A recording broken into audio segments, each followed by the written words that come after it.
inhabit all these areas. Red Bank, okay? Hickson, Eastridge, all this. Fast forward 30 years, what starts to happen to the value of the homes? They start to go down. They start to go down because they're not as new anymore. Okay, so now you got poorer white folks moving into those areas. You got some black folks starting to move out there. Now you got a lot of Hispanics moving into this Chattanooga area.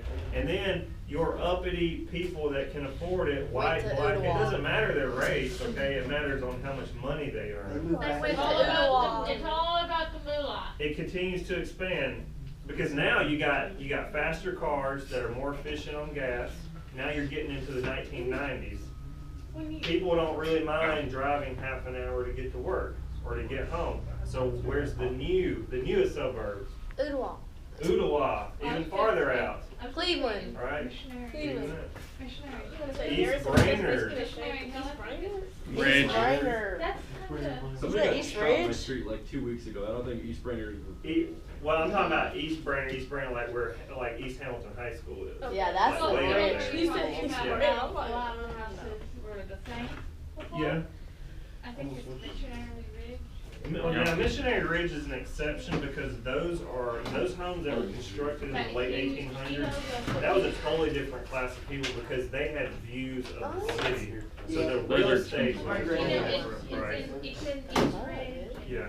Let me make a point real fast for Candy before she leaves because I know it's time for you to go. Now, fast forward to about 2011, 2012. What started to happen to downtown Chattanooga? Started to get developed. It's cool, right? Like, oh man, people want to go downtown and hang out. Rock climbing gyms, restaurants, music venues, the aquarium, the river. So now if you've got money, what do people want to do now? Go there. Well, they just don't want to visit. They want to live there. So this is why now you see all this new development in the downtown area, and it's super expensive.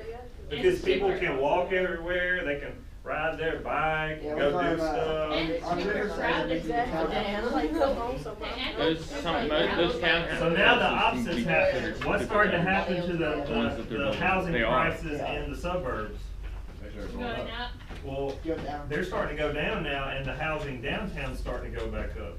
I know a person who built their house, okay? This is an African-American family. He was a World War II veteran. It's these people that we're describing, okay?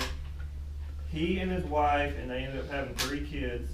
They moved to downtown Chattanooga, to the downtown area off Main Street in 1948, right after World War II. He got a job working at DuPont Chemical over there in Hickson, making it happen. Got him a brand new job, got him a brand new house through the VA loan, Veterans Administration, and what started to happen to the price of his home that he purchased in a black neighborhood in the 1960s?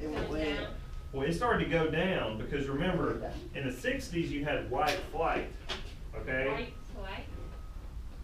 Yeah.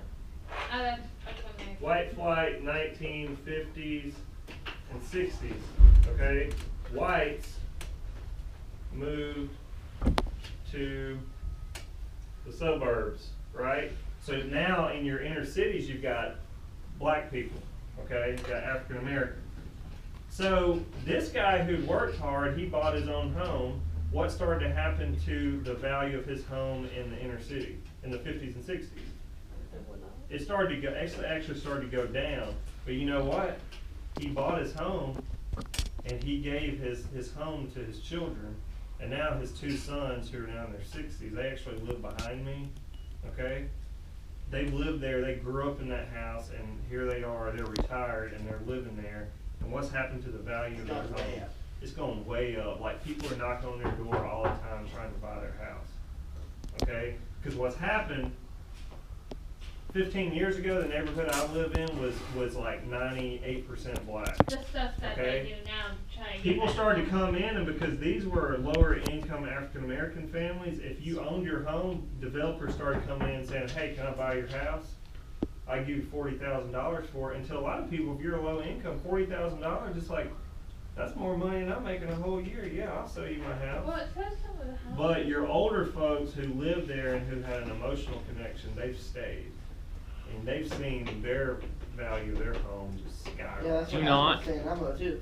Yes, St. Elmo's the same exact way. Do not It's- sell your What you got, property. Monica? I grew up like near downtown, Trust. you know, like where Alton Park and stuff is. Yeah. So it's like suburban neighborhood type area as well. And I noticed like it's going through a major gentrification process Mhm. because they like a lot of people are moving in. They're making it look nicer now than when Yeah. I grew up there. Uh-huh. Cause like I didn't want to walk around. I'm like, no, I'm not trying to get shot. But Yeah, I mean, Yeah. it's still, like, they're still low income people, but now you're starting to see middle class families moving there with like nice trucks and cars. yeah, they have like a nice swimming pool like way in the back. They built a completely different neighborhood. It's fenced off. It's like they have a gym, they have a pool and everything. I'm like, I didn't have that. Yeah, it's different. Yeah, there's a Same. new housing, Another example, city center apartment, boxes, I think apartments near over there there. too with like Yeah. a You know, gate when you're and going all into that. I'm like, downtown Chattanooga, you have you're that. good coming from All right, this way. so the Federal And then Housing south, Authority- left side is a hill. Yeah. Those This is still true should be today, guys. considered. Back in the day, you had to make a bunch of money to be able to buy your home. Like, you needed to be like middle class or even upper middle class. But because of the FHA today, because of the diversity of our country, and you want to decrease like discrimination based on race, religion, etc., and even income level, it's easier today for anyone to get a home loan than ever before in our country's history. Okay. And, yeah, but back then, I was gonna say that expensive. the, Yeah. my house was like with kitchen, appliances, Okay, Uh-huh. I got stuff this. like that. It was 7,990. Yeah, that's, So it, that was which pretty is- cheap which back is in the day. Which is the equivalent to today, 76,000. That's a super good deal on the house. Your average, home price today in Chattanooga is about $150,000. Some are obviously like way more, but some are way less. Depending on the Yeah, some of them are run down, bad neighborhoods, or they're in great neighborhoods and they're super awesome. Okay, I got interstate highways. Alright, interstate highways, I don't know. riding on these every week. So interstate highways are, they built them in the, what, 50s and 50s, yeah. 60s, but mainly 50s, to help increase the time to travel to places around town. Yep. And I was told to bring this to your old room. Okay, Is this your cool. old room? Yeah. throughout the country, but really one of the primary things to build an interstate and highways is so that the military can, I know what it says in the book, but so the military can move troops and supplies very quickly. And because I don't know if y'all realize, but a lot of these interstates and highways are pretty much just flat and straight. Those can act as runways, land transport aircraft. And it also helped develop Yeah, you're right. So, urban. in the 1950s, the interstate highways were constructed, okay, by, they were basically being constructed during the Eisenhower administration. And yeah, every 3 miles of interstate that's actually laid down, there was a 1 mile flat Yeah, stretch, right. so airplanes Actually, could a land. plane Okay. nowadays could like do that if necessary.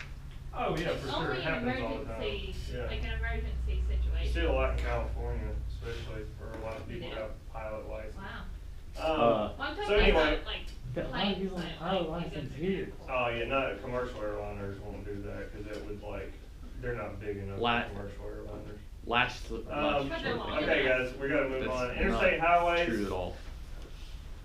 Obviously, you guys know what getting on the interstate's about. It's way faster typically than taking a 2-lane highway until you hit a traffic jam or wreck, right?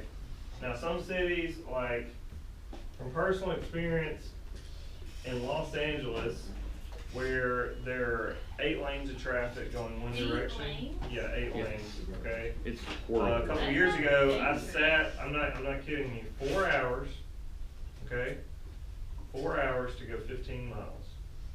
That sounds Not cool. dangerous, having 8 Not cool. lanes. That's how many people are living Like I there said, and that- trying to that move sounds- around. That's why I would not wanna live there, cause I mean, you're spending a lot of your time, people in these cities, guys, they spend over $1,000 a year. This is a fact.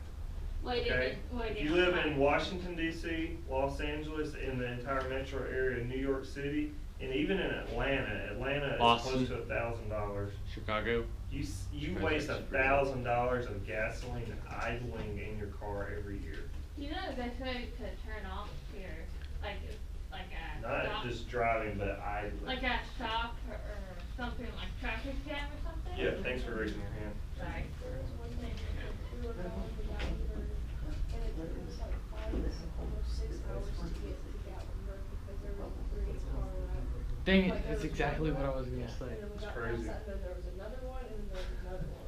By any chance were the drivers or passengers Well, ejected? Real quick, the interstate highway, the last thing, okay, not only are you, the idea is to get you places faster, to get you home, to get you to your job, to get you to grandma's house or wherever, out of town. But it initially did serve as a defense mechanism for our country, so we could move soldiers, supplies, etc.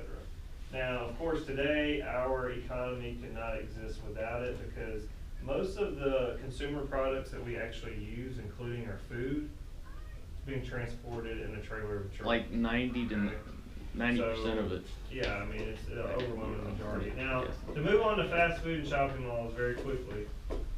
Prior to the 1950s, majority of a person's consumer shopping, like buying new clothes, buying groceries, etc., would happen in a small mom and pop type of store. Okay? No bigger than like the cafetorium out here. Oh, you need a new shirt? Yeah. Well, how many choices you have to choose from? Not Like many. 4? Yeah. Like